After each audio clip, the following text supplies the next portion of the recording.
राजकारणामध्ये काही बातम्या इतक्या वेगाने पुढे येतात आणि कधीकधी त्याच्यावर विश्वास बसत नाही, पण घडतं तसंच. त्यामुळं आपल्याला दोन गोष्टींची चर्चा करायची आहे. त्या प्रामुख्याने दोन्ही राष्ट्रवादी काँग्रेसच्या संदर्भातल्याही आहेत आणि दोन महत्त्वाच्या घडामोडींकडे लक्ष वेधणारे आहेत. एक आहे, सुप्रिया सुळे केंद्रामध्ये मंत्री होणार आहेत का?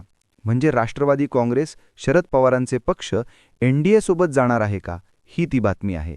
आणि दुसरी बातमी ही आहे की राज्यामध्ये धनंजय मुंडे हे अजित पवारांची साथ सोडून अजित पवारांना रामराम करून भारतीय जनता पक्षामध्ये जाणार आहेत का? आता या घटना घडणार आहेत का आणि घडल्या तर नेमक्या कधी घडणार आहेत आणि त्या का घडणार आहेत, हे तीन विषय आपल्याला समजून घ्यायचे आहेत. कारण बातम्या येतात आणि मागेही पडतात आणि कधीकधी असं होतं की त्या बातम्यांकडे दुर्लक्ष होतं आणि कालांतराने तसंच घडतं, असं सुद्धा इतिहास आहे. त्यामुळं आपल्याला सुप्रिया सुळे जर केंद्रात मंत्री होणार असतील तर दोन राष्ट्रवादी काँग्रेस एकत्र येतील का, वेगळ्या राहून त्या पक्षामध्ये सामील होतील NDAमध्ये, हे समजून घ्यायचं आहे. आणि याचा धनंजय मुंडेंचा अजित पवारांना रामराम करण्याशी काही संबंध आहे का, तर तो नक्कीच आहे. तर धनंजय मुंडे अजित पवारांना का रामराम करू शकतात आणि त्यांना रामराम करायचा असेल तर ते एकटे जातील की त्यांच्यासोबत काही आमदार जातील, हे सुद्धा आपल्याला आज चर्चा करायची आहे. चर्चा करत आहोत राजकीय उलथापालथीची आणि होऊ घातलेल्या निवडणुकांची. आपण थोडक्यात या सगळ्या घटनांचा जर क्रम बघितला तर पुण्यामध्ये दोन्ही राष्ट्रवादी काँग्रेस एकत्र येण्याची जेव्हा हालचाल सुरू झाली त्यावेळी भारतीय जनता पक्षाने त्याला फारसा विरोध केलेला नाही. भारतीय जनता पक्षाला जेव्हा विरोध करायचा असतो तेव्हा ते तातडीने प्रतिक्रिया देतात. पुण्यातल्या गोष्टींच्या बाबतीत वारंवार देवेंद्र फडणवीसांना प्रश्न विचारले पत्रकारांनी, तेव्हा त्यांनी त्यावर मौन पाळलं किंवा त्या विषयाकडे दुर्लक्ष केलं. आणि त्यांनी असंही सांगितलं की स्थानिक पातळीवर काही आघाडे होत असतील तर त्या ठिकाणचे ते निर्णय असतील. त्यामुळं पुण्यामध्ये, पिंपरी चिंचवडमध्ये, महानगरपालिकांच्या निवडणुकांमध्ये दोन्ही राष्ट्रवादी काँग्रेसचं जे मनोमिलन होऊ घातलेलं आहे, त्यांच्या ज्या बैठकांचं सत्र सुरू झालेलं आहे, त्याचा केंद्रातल्या राजकारणाशी आणि राज्यातल्या राजकारणाशी काही संबंध आहे का, हे आपल्याला आता समजून घ्यायचं आहे. आणि त्याचे दूरगामी परिणाम आणि अलीकडच्या काळात होणारे परिणाम, असे दोन्ही गोष्टी आता आपल्याला लक्षात घ्याव्या लागतील. एक तर पहिली गोष्ट अशी आहे की सुप्रिया सुळे यांना केंद्रामध्ये मंत्रिपद कसं मिळू शकतं. हा एक फार मोठा विषय आहे. खरं म्हणजे NDAमध्ये किंवा भारतीय जनता पक्षाला अजित पवार आणि शरद पवारांचा एकत्रित पक्ष हाच सोबत घ्यायचा होता, पण ते काही कारणांनी त्यांना शक्य झालं नाही किंवा शरद पवारांनी ते टाळलं. आणि शरद पवारांना ज्यावेळी ज्या पद्धतीचं राजकारण करायचं असतं त्यावेळी ते आपल्या सोयीचं राजकारण करतात, हा आपला त्यांचा इतिहास आहे. त्यामुळं राज्यामध्ये महाविकास आघाडीचे शिल्पकार म्हणून त्यांचं नाव पुढं आलं. नंतरच्या काळामध्ये एकनाथ शिंदेंनी उद्धव ठाकरेंची साथ सोडल्यामुळे महाविकास आघाडीला मोठा धक्काही लागला आणि आपण बघितलं असेल की विधानसभेमध्ये प्रचंड बहुमतानी महायुतीचं सरकार सत्तेत आलं.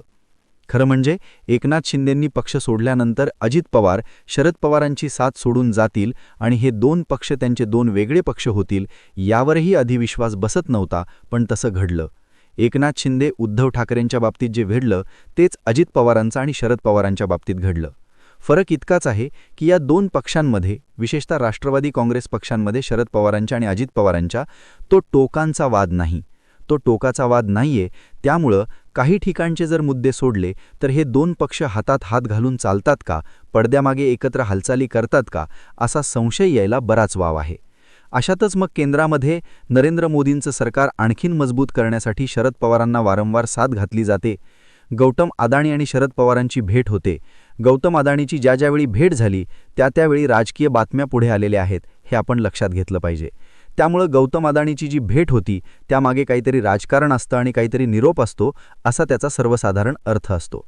आता हे सगळं घडत असताना स्वाभाविकपणे एक गोष्ट अशी बोलली जाते की केंद्रामधून शरद पवारांच्या पक्षाला असा निरोप दिलेला आहे की तुम्ही दोन्ही पक्ष आधी एकत्र या आणि मग सुप्रिया सुळेंचा किंवा या दोन पक्षाच्या वतीने ज्यांचा कोणाचा मंत्रिमंडळात समावेश करायचा आहे त्यांचा तो करायला आम्ही तयार आहोत. यावर राष्ट्रवादी काँग्रेसने नेमकी अजून तरी भूमिका जाहीर केलेली नाही, पण पुणे महानगरपालिका, पिंपरी महानगरपालिकेमध्ये, पिंपरी चिंचवड महानगरपालिकेमध्ये ज्या पद्धतीने हे मनोमिलन घडताना दिसतं आहे, प्रशांत जगतापसारखा एक खंदा कार्यकर्ता अजित पवारांची साथ सोडून दुसऱ्या पक्षात जातो, काँग्रेस पक्षात तरीही त्यांना कुठल्याही पद्धतीने रोखण्याचा प्रयत्न होत नाही. याचा अर्थ स्पष्ट आहे की शरद पवार आणि अजित पवारांच्या पक्षामध्ये पुन्हा मनोमिलन घडावं अशी शरद पवारांची जरी इच्छा नसली तरी त्या पक्षातील कार्यकर्ते आणि महत्त्वाचे नेते, विशेषतः सुप्रिया सुळे यांचं काय मत आहे हे जास्त महत्त्वाचं आहे.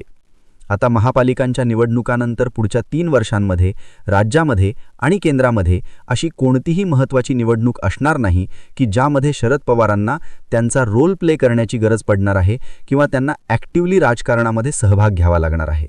त्यामुळे पुढच्या 3 वर्षांमधला जर काळ बघितला तर शरद पवार हे 3 वर्ष वाट पाहतील कोणत्याही गोष्टीची, अशी काही परिस्थिती अजिबात वाटत नाही. त्यांचं एकदा एकंदरीत राजकीय इतिहास जर आपण बघितला, त्यामुळं असं एक होऊ शकतं की शरद पवारांनी जर असं सांगितलं की कार्यकारी अध्यक्ष म्हणून सुप्रिया सुळेंची निवड करण्यात आलेली आहे, त्यामुळं त्यांना जे निर्णय घेण्याचे अधिकार दिलेले आहेत ते निर्णय घ्यायला पूर्णपणे त्यांना आम्ही स्वातंत्र्य दिलेलं आहे. आणि तसं झालं तर मग अजित पवार आणि सुप्रिया सुळेमध्ये काय ठरतं यावरती अनेकांचं भवितव्य अवलंबून आहे. विशेषतः सुप्रिया सुळे केंद्रात मंत्री झाल्या तर पुढच्या लोकसभेला आणि पुढच्या एकूण राजकीय वाटचालीला अजित पवारांच्याही आणि सुप्रिया सुळेच्याही एक मोठा मार्ग मोकळा होईल, अशी एक चर्चा सध्या सुरू आहे. भारतीय जनता पक्षाच्या कट्टर समर्थकांना ही बातमी पचनी पडत नाही, त्यांना असा विचारही करावा वाटत नाही, परंतु राजकारणामध्ये हे सगळं पचवावं लागतं, त्याला सामोरं जावं लागतं. ज्यावेळी ते घडतं त्यावेळेस त्याला स्ट्रॅटेजी म्हणून नाव द्यावं लागतं. त्यामुळे त्यांनी सुद्धा या बातम्या आता इथून पुढे सहन कराव्यात आणि कराव्याच लागणार आहेत, असं आम्हाला म्हणायचं आहे. दुसरा मुद्दा हा आहे की या सगळ्या घटनांशी धनंजय मुंडेंचा काय संबंध येतो. आपण बघितलं असेल की पहाटेचा जेव्हा शपथविधी अजित पवारांचा झाला होता, असं त्यावेळी सुद्धा धनंजय मुंडे हे ॲक्टिव्ह रोलमध्ये जास्त दिसले.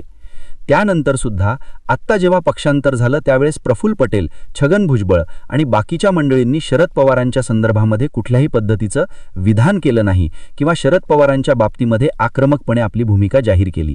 ती धनंजय मुंडेंनी केली. आणि विशेषतः शरद पवारांनी स्वतः आत्तापर्यंतच्या राजकीय कारकिर्दीमध्ये कुठल्याही एखाद्या व्यक्तीला ज्या पद्धतीने धनंजय मुंडेंच्या विषयी त्यांनी प्रतिक्रिया व्यक्त केली तशा पद्धतीची प्रतिक्रिया त्यांनी इतर लोकांच्या बाबतीमध्ये कधी केली नाही, इतर नेत्यांच्या बाबतीत कधी केली नाही. त्यामुळं जर हे 2 राजकीय पक्ष वेगळे राहून म्हणा किंवा एकत्र येऊन म्हणा एकत्र येत असतील तर सर्वात जास्त अडचण होईल ती धनंजय मुंडेंची. आणि अशा वेळी धनंजय मुंडेंना एकच मार्ग उरतो, तो म्हणजे भारतीय जनता पक्षाचा. आता आपल्याला ही चर्चा करायची आहे की धनंजय मुंडे नेमकं कसा प्रवेश करू शकतात. तर सुप्रिया सुळेंच्या बाबतीमध्ये आपला मुद्दा क्लिअर झालेला आहे की त्या जर जायचं ठरलं तर त्या स्वतंत्रपणेही जाऊ शकतील असा प्रस्ताव जर केंद्राने मान्य केला तर, नाहीतर दोन्ही राष्ट्रवादी काँग्रेस एकत्र येऊन त्या केंद्रात मंत्री होऊ शकतील, हा त्यांचा मार्ग आहे. पण धनंजय मुंडेंचं काय? धनंजय मुंडेंना जायचं असेल तर त्यांची आमदारकी धोक्यात येऊ शकते. आमदारकी धोक्यात आली तरी भारतीय जनता पक्षाकडे इतकं बहुमत आहे की ते त्यांना विधान परिषदेवरही निवडून आणू शकतात, पोटनिवडणुकीतही निवडून आणू शकतात. त्यामुळे धनंजय मुंडे नेमका कोणता मार्ग पत्करतात की धनंजय मुंडेंसारखेच आणखीन काही लोक नाराज आहेत आणि राष्ट्रवादी काँग्रेसचं एकंदरीत भवितव्याच्या विषयी आणि पुढच्या वाटचालींमध्ये स्वतःची गणितं, जसं शरद पवार, सुप्रिया सुळे आणि अजित पवार जर स्वतःची गणितांना महत्त्व देत असतील तर त्यांच्या पक्षाच्या आमदारांनी का देऊ नये, असा एक मतप्रवाह तयार झालेला आहे. तर असे काही आमदार धनंजय मुंडेंच्या सोबत ठरवून जाऊ शकतात का? म्हणजे हे सगळं प्लॅनिंग अजित पवार सुद्धा करू शकतात, कारण अजित पवारांचं आणि धनंजय मुंडेंचं जे नातं आहे, संबंध आहे, हितसंबंध आहेत, ते न संपणारे आहेत. त्यामुळं अजित पवार आणि धनंजय मुंडे 2 वेगळ्या पक्षात राहिले काय आणि एका पक्षात राहिले काय, त्यांच्या संबंधात कुठेही फरक पडत नाही. आता सध्या अजित पवारांचं आणि भारतीय जनता पक्षाचं सुद्धा खूप शक्य आहे. त्यामुळं असा जर गेम करायचाच ठरला तर अजित पवार आणि धनंजय मुंडे सुद्धा ठरवून असं करू शकतात की 1/3 आमदार जे आहेत, जर सुप्रिया सुळे अजित पवारांकडे येणार असतील तर ते काही आमदार घेऊन येतील. त्यामुळे त्यांचं मनोमिलन, त्यांचं एकत्रीकरण करण्याच्या आधीच 1/3 आमदार हे बाहेर पडू शकतात. या सगळ्या गोष्टी होऊ शकतात.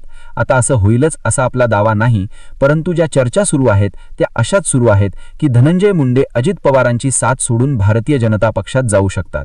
त्यामुळे सुप्रिया सुळे केंद्रात मंत्री झाल्या त्याचा अर्थ समजायचा की धनंजय मुंडे बाहेर पडू शकतात, कारण शरद पवार ते कधी मान्य करणार किंवा ते शरद पवारांच्या टप्प्यात येतील धनंजय मुंडे.